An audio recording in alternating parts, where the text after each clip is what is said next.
Pittsburgh as well. What kind of pride do you take in being here and being the keynote speaker? Oh, it's awesome. I mean, just thinking back in my time and, the decisions that were on the table for me in high school, there were a lot. There was a lot of outside noise and big-time schools, big-time coaches that, came to West Allegheny High School to recruit me. And I think back, and the decision I made to come to Pittsburgh was the best decision I ever made in my life. Right down the hill, about 25 minutes from where I grew up, and there's nothing like staying home and playing in front of your city. And as you see, as these years go on, you'll see a lot more kids from the Whitfield want to choose Pittsburgh. And it was an awesome experience, and I'm happy to be here today. What made people rise above the noise, like you said? Dave Wanstead, him coming from the NFL was huge, and it was like, what's my best path of getting to the NFL? And Dave Wanstead had a big part in doing that and showing us that vision. And C.J. Davis, who was a former teammate of mine, came to Pitt the year before I came, and I wanted to follow him. Obviously wanted to follow Tyler Pelko, who was 4 years older than me from West Allegheny. So we kept it close. We're like brothers, and just wanted to follow their footsteps.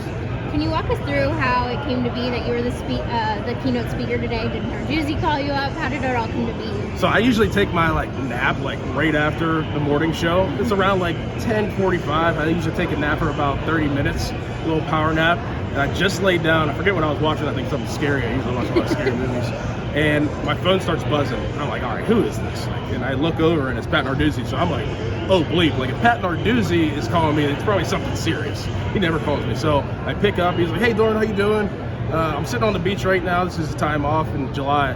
He's like, I just wanted to know if you want to be the keynote speaker. And I was like, wow, really? It was just such an amazing phone call to hear that. And I know some of the former speakers that have been here and just how big of an honor that is. And I was just so excited. He was so excited. And then we were talking about the season and things of that nature. So getting that call from Pat Narduzzi was awesome.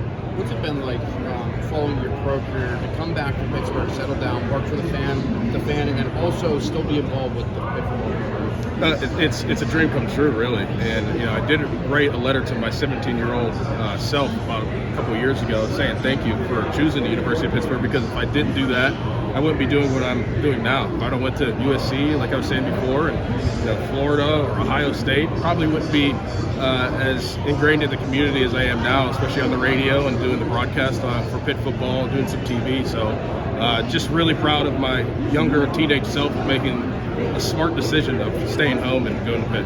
Dorin, just what's been your impression just of this 2025 Panthers team, from the guys they have coming back, to the character, to the potential? Just what's your vibe on this team? But my vibe is that if you have two All-Americans on your team, and one big on offense and one big on defense, look at behind you, there he is right there, Coach Narduzzi. If you have two All-Americans on your team, one big on offense and one big on defense, you should be a good football team. Those guys are the best in the country, and you should rally around those guys. Eli Holstein's going into a second year. Kate Bell's going into a second year in this offense.